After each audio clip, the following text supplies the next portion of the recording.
Bonjour à tous, aujourd'hui petite vidéo très courte pour rendre hommage à un grand monsieur qui nous a quittés il y a peu de temps, en la personne de Sony Chiba. Je vais vous parler un petit peu de Storm Rider, mais c'est plus en fait une manière détournée pour vous parler un petit peu de Sony Chiba et de son incursion dans ce film hongkongais. Énorme perte pour le cinéma d'action, grand monsieur du cinéma d'action qui nous a quittés, que vous avez bien évidemment pu voir pour les gens qui ne connaissent pas forcément le cinéma asiatique dans Kill Bill, qui joue le rôle de Hattori Hanzo dans Kill Bill. Je vous recommande également la formidable rétrospective Arnaud Lanuc, qui fait je sais pas combien d'heures sur tous les films, il revient sur tous les films de Sony Chiba en détail, donc vraiment je vous conseille ardemment cette rétrospective sur la maison du cinéma asiatique que je vous mettrai en lien.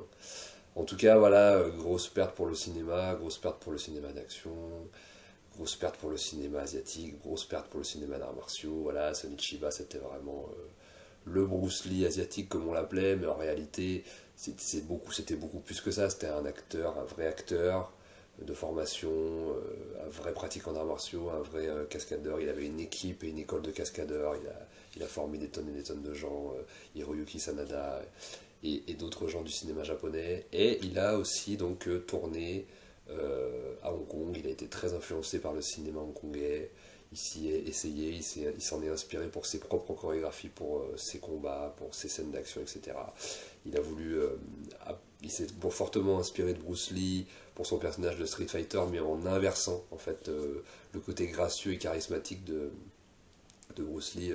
Quand Sony Chiba s'en est emparé, il l'a transformé en un personnage beaucoup plus agressif, sec, bestial, etc. Donc c'était très très intéressant. Voilà, un mec super badass, super viril, la virilité absolue au cinéma pour moi, Sony Chiba. Et, euh, et donc voilà, grande perte. Et donc dans ce film, donc Storm Rider qui nous concerne aujourd'hui, puisque c'est ma manière un petit peu détournée de lui rendre hommage, je voulais un petit peu faire la connexion entre Hong Kong Connexion, les missions que je fais, et trouver un moyen de lui rendre un peu hommage. Donc c'est chose faite grâce à Storm Rider.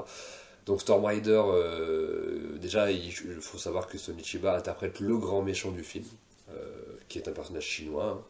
C'est un film donc c'est un wuxiapian fantastique, heroic fantasy, mais d'un tout nouveau genre, puisqu'à l'époque il utilisait la technologie d'image de synthèse, technologie voilà, 3D, etc.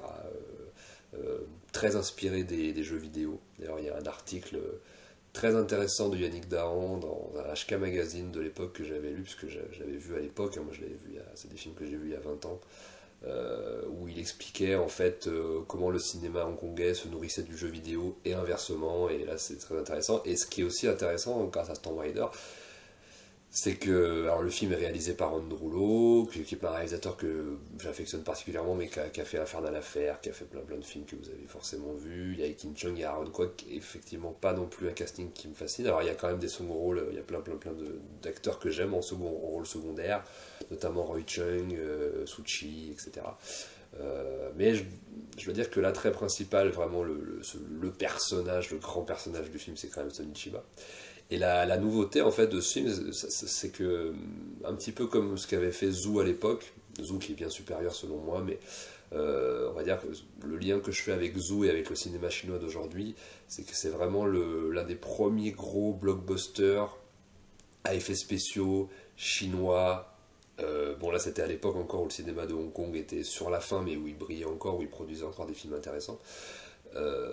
Et donc c'est vraiment voilà, tout ce qu'on voit aujourd'hui, tous les gros films chinois à effets spéciaux, tous les gros blockbusters chinois à effets spéciaux proviennent en grande partie de Storm Rider, qui a été vraiment l'un des premiers gros films, gros blockbusters voilà, chinois de cette époque, à utiliser les effets spéciaux, s'inspirer des jeux vidéo, des mangas, des bandes dessinées, des comic books, etc. Donc film assez impressionnant et assez intéressant à ce niveau-là et à l'aune de ça, à l'aune de ce que va devenir le cinéma chinois par la suite dans les années 2010 et au-delà, là j'espère, dans les années 2020 et là j'en parle dans une autre émission que j'ai commencé récemment sur le cinéma chinois et où je reviens en détail sur les blockbusters, les gros films chinois que j'ai aimés, et qui pour moi sont vraiment le cinéma chinois de demain. Mais voilà, en tout cas, Storm Rider, c'est vraiment voilà, le pionnier de ce genre-là. Sonny Chiba est absolument magistral dans ce rôle. Évidemment, il est un peu à contre-courant de ce qu'il fait habituellement, puisque c'est un personnage de méchant. Mais il a la classe, il est vraiment c'est vraiment un personnage à un mélange entre Dark Vador et l'Empereur Palpatine. Enfin, c'est vraiment un personnage très intéressant, seigneur de guerre qui veut contrôler la Chine et voilà, il faut aussi voir le film comme une espèce de jeu de rôle, de film d'heroic fantasy. Voilà, c'est un peu un Final Fantasy aussi, il y a des éléments, mais il y a beaucoup d'éléments de jeux vidéo dedans, avec une quête, avec une épée qu'il faut trouver, des quêtes, des machins comme ça. Donc ça plaira aux geeks également, les geeks des gens qui aiment les jeux vidéo. Je pense que c'est un film très fun, pas un chef-d'œuvre selon moi, mais très très très très cool. Voilà, que j'aime beaucoup, et où vous verrez un Sonny Chiba dans un film hongkongais. Il a fait d'autres films hongkongais, hein. Il a fait il a fait des films en Amérique, il a fait des films à Hong Kong, il en a fait d'autres, mais ça me semblait être le plus intéressant. Puis en plus, il était sorti chez HK Video à l'époque. Donc c'est un film, voilà, très intéressant, mais surtout à l'aune du cinéma chinois d'aujourd'hui et de demain. Et c'est un super rôle pour Sonny Chiba, voilà, dont on a une énorme pensée encore une fois pour lui, pour tout le travail qu'il a accompli. Et voilà, je vous renvoie à la vidéo d'Arnaud pour plus de détails sur sa filmographie, pour découvrir ces films qui sont vraiment vraiment cool. Il y a bien ailleurs que Storm Rider, hein, surtout dans le cinéma japonais. Et il a fait des films d'une diversité incroyable. Pas uniquement de l'action, il a aussi fait du drama, il a fait plein d'autres rôles. Voilà, donc dernier hommage à ce grand monsieur que j'aime, qui est Sonny Chiba, grande star du film d'action, grande star du cinéma. Voilà, vive le cinéma de Hong Kong, vive Sonny Chiba et vive la France. Bye.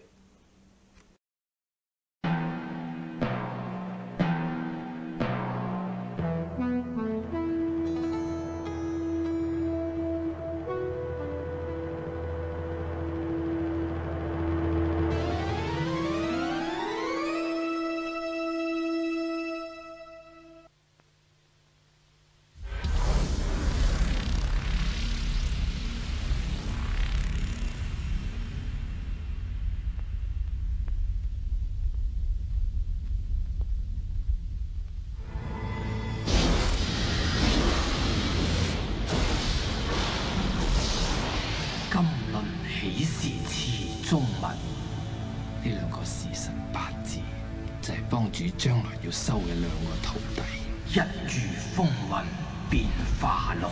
我要逆天改命。夢堂只係萬金之軀，在下烈風。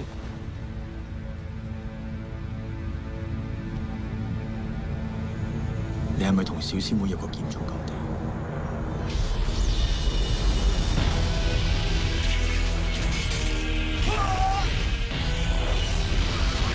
主嘅上半身，將所向無敵。